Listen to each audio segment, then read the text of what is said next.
Melanie को एक letter मिलता है जिसमें लिखा होता है कि मशीन के अलग अलग बटन्स दबाओ, और जब वो ऐसा करती है तो मेडिसन अलग अलग तरीके से टॉर्चर होना शुरू हो जाती है। शुरू में मेलानी को लगता है कि ये सिर्फ एक गेम है, ये उसकी कल्पना के हिसाब से बनाया गया है, पर जल्दी उसे एहसास होता है कि ये कोई गेम नहीं बल्कि ये एक सच्चाई है। वो इंटरकॉम पर बोलती है कि मुझे मदद चाहिए, और तभी गिलास के दूसरी तरफ मेडिसन के पास एक नकाबपोश आता है और वो नकाबपोश मेडिसन को टॉर्चर करना शुरू करता है। मेलानी इंटरकॉम से उसे ऐसा करने से मना करती है और तभी वो गिलास के पास आता है, अपना नकाब हटाता है। उसका मुंह पूरी तरह से सिला होता है और ये वही डॉक्टर होता है जो बचपन में उसके दिमाग का ट्रीटमेंट कर रहा था, जिसे उसने नाम दिया था डॉक्टर टॉर्चर।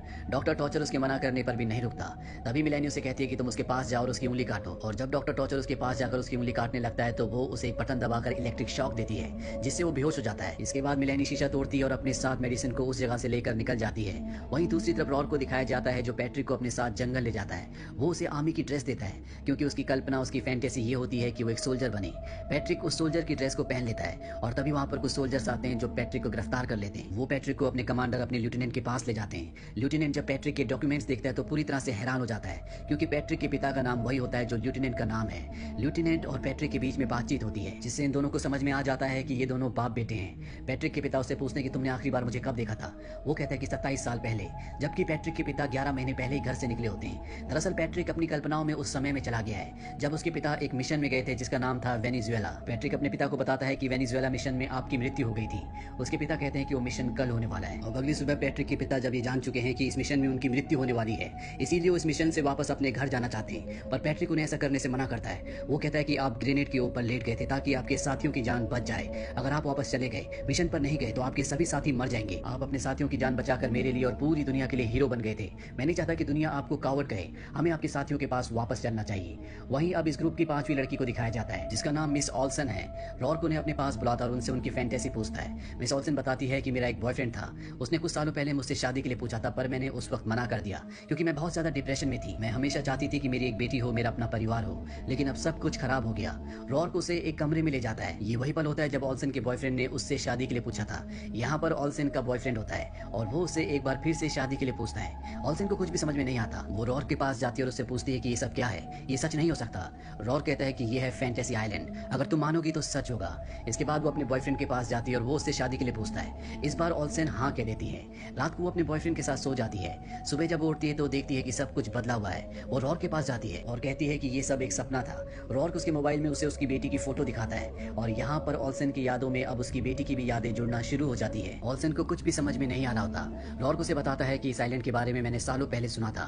मैंने कई साल लगा दिए इस आइलैंड को ढूंढने में। मेरी पत्नी भी मेरे साथ इस सफर में चली थी, पर स्वास्थ्य खराब होने की वजह से उसकी मृत्यु हो गई। जब मैं इस आइलैंड पर पहुंचा तो मैंने चाहा कि काश मेरी पत्नी मेरे साथ होती और वो एक बार फिर से जिंदा हो गई। जब तक मैं इस आइलैंड पर रहूंगा वो मेरे साथ रहेगी, ठीक उसी तरह से जिस तरह से तुम्हारी कल्पनाओं में तुम्हारी बेटी और तुम्हारा बॉयफ्रेंड जो अब तुम्हारा पति है वो पूरी तरह से सच हो गया है। वहीं दूसरी तरफ जेडी और ब्रेक्स को दिखाया जाता है जो अपनी फैंटेसी में एक शानदार घर में लड़कियों से घिरे हुए हैं। तभी यहाँ पर इस घर का मालिक आ जाता है जो कि एक ड्रग डीलर भी है। वो यहाँ पर अपने साथियों के साथ गोलियां चलाना शुरू कर देता है। ब्रेक्स और जेडी एक कमरे में चले जाते हैं जहाँ से ब्रेक्स रॉर्क को कॉल करता है और बताता है कि हम पर यहाँ पर कोई गोलियां चला रहा है। रॉर्क बताता है कि शायद उस घर का मालिक आ गया है, इसमें मैं तुम्हारी कोई मदद नहीं कर सकता, तुम्हें अपनी फैंटेसी को पूरा करना ही होगा।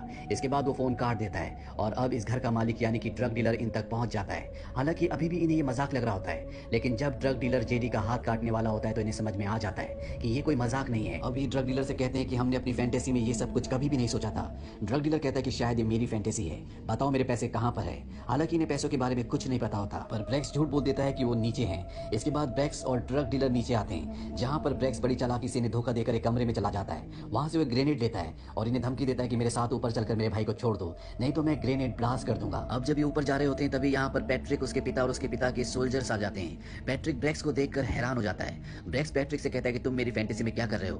पैट्रिक कहता है कि ये मेरी फैंटेसी है। दरअसल पैट्रिक के पिता की जिस जगह पर मृत्यु हुई थी यानी कि वेनेजुएला, ये वही जगह होती है। अब ड्रग डीलर इन पर हमला कर देते और आपस में मुठभेड़ शुरू हो जाती है, लेकिन कुछ सोल्जर्स ऊपर जाकर जेडी को छुड़ा लेते हैं। ये कई ड्रग डीलर्स को मार देते हैं, पर कुछ ही पलों के बाद सब के सब दोबारा से ज़ॉम्बीज़ की तरह जिंदा होना शुरू हो जाते हैं, जिनमें से एक ब्रेक्स के भाई जेडी को गोली मार देता है। साथ ही सभी सोल्जर्स को भी ये लोग मार देते हैं। और अब इससे पहले कि ये पैट्रिक्स को और ब्रेक्स को मारते, पैट्रिक्स के पिता अपनी जान देकर पैट्रिक्स को और ब्रेक्स को बचा लेते हैं। वहीं जंगल में मिलेनी और मेडिसन को दिखाया जाता है जो इस जगह से निकलना चाहते हैं, पर तभी डॉक्टर टॉर्चर आकर एक बार फिर से मेडिसन के ऊपर हमला कर देते हैं और इससे पहले कि वो उसे मारते यहाँ पर एक बूढ़ा आदमी आता है जो डॉक्टर टॉर्चर को मार देता है। इसके बाद बूढ़ा आदमी इन दोनों को एक गुफा में ले जाता है जहाँ पर एक पत्थर होता है। इस पत्थर में मेडिसन को अपनी फैंटेसी दिखती है जिसमें वो अपने पति के पास वापस जाना चाहती है। वो बूढ़े आदमी से पूछती कि ये कैसी जगह है। वो बताता है कि मैं एक इन्वेस्टिगेटर हूँ, 3 हफ्ते पहले मैं यहाँ पर आया था। दरअसल मेरा क्लाइंट है जो इस पूरी जगह पर कब्जा करना चाहता है, इसीलिए उसने मुझे यहाँ पर भेजा था, जिसके लिए उसने मुझे एक अच्छी खासी रकम दी थी। पर जब मैं यहाँ पर आया तो मेरी फैंटेसीज घटना शुरू हो गई। मेरी बेटी जिसे मैंने सालों पहले खो दिया था वो मेरे सामने आ गई, जिसे पाकर मैं बहुत खुश हुआ। पर धीरे धीरे सब कुछ बिगड़ना शुरू हो गया। मेरे पास एक सैटेलाइट फोन था जिसे रॉर्क ने तोड़ दिया, इसीलिए मैं इस जगह के बारे में किसी को कुछ नहीं बता पाया।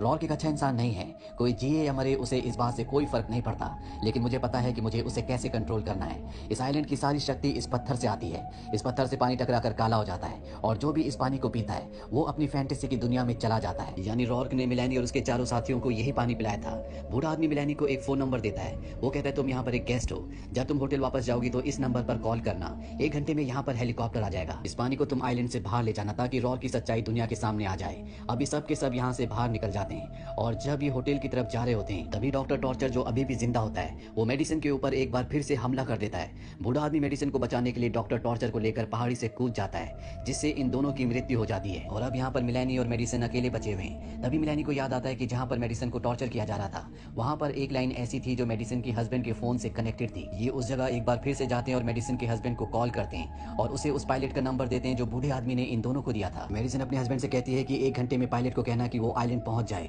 वहीं ऑल्सन को दिखाया जाता है जिसने अपनी फैंटेसी में अपने बॉयफ्रेंड को अपना पति बना लिया है और अब उसकी एक बेटी भी है। पर उसे एहसास होता है कि ये वो चीजें नहीं है जो वो अपनी जिंदगी में बदलना चाहती थी।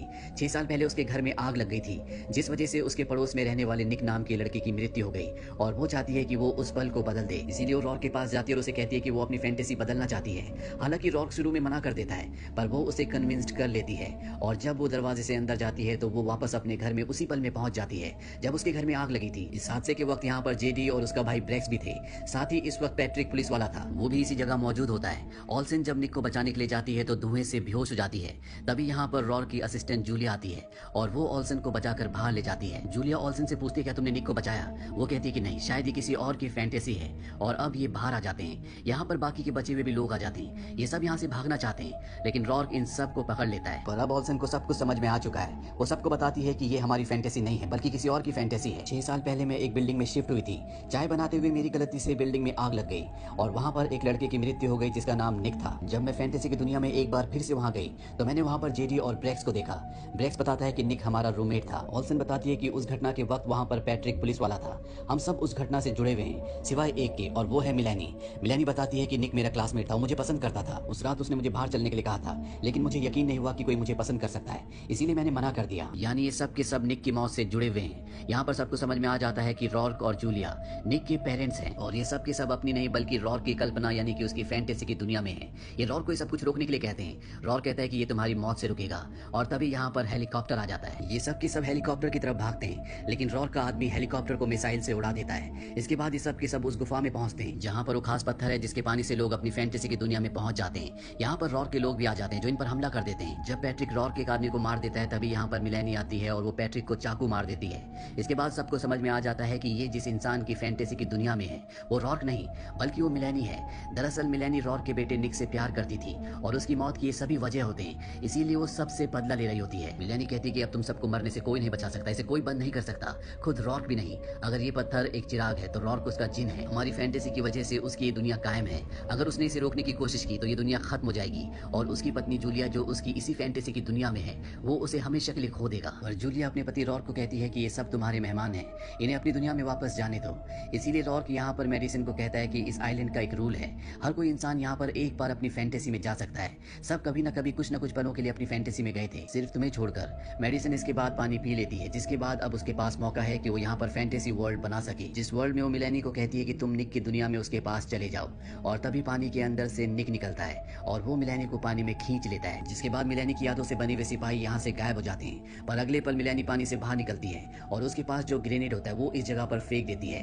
पैट्रिक भी इसी जगह पर आ जाता है जो कि जख्मी है। वो ग्रेनेड के ऊपर कूद जाता है, तभी एक ब्लास्ट होता है और पैट्रिक की मृत्यु हो जाती है। इसके बाद बचे हुए लोगों की नींद होटल में खुलती है जहाँ पर रॉर्क ने बताता है कि पैट्रिक ने ठीक अपने पिता की तरह दूसरों को बचाते हुए अपनी जान दे दी।